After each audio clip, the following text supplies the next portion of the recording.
বাংলাদেশে ইসলাম আজ পরাজিত। এই পরাজিত ইসলাম আমরা চাই না। আমরা ইসলামকে রাষ্ট্রীয়ভাবে প্রতিষ্ঠিত করতে চাই। ঠিক কিনা ভাইরা আমার? রাষ্ট্রীয়ভাবে প্রতিষ্ঠিত করতে হলে সমাজের প্রতিটি সেক্টরে ওলামায়ে কেরামের প্রতিনিধিত্ব থাকতে হবে।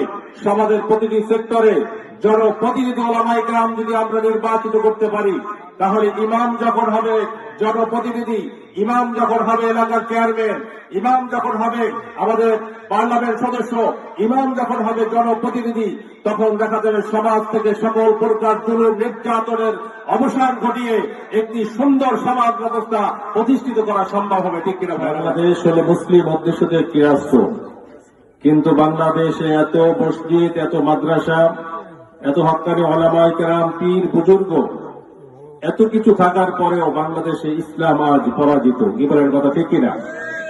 ইসলাম আজ পরাজিত। নির্যাতিত ওলামায়ে কেরাম, নিষ্পেষিত ওলামায়ে কেরাম, মসজিদের ইমামকে অন্যায়ভাবে চাকরিচ্যুত করা হয়, এরকম ঘটনা আমার এই সোনার বাংলাদেশে আছে না নাই? কথা বলুন, আছে না নাই? এই গত এক সপ্তাহ আগে ঢাকা গাজীপুরে টঙ্গীতে মসজিদের এক ইমাম সাহেবকে নির্মমভাবে পিটিয়ে হত্যা করা হয়েছে।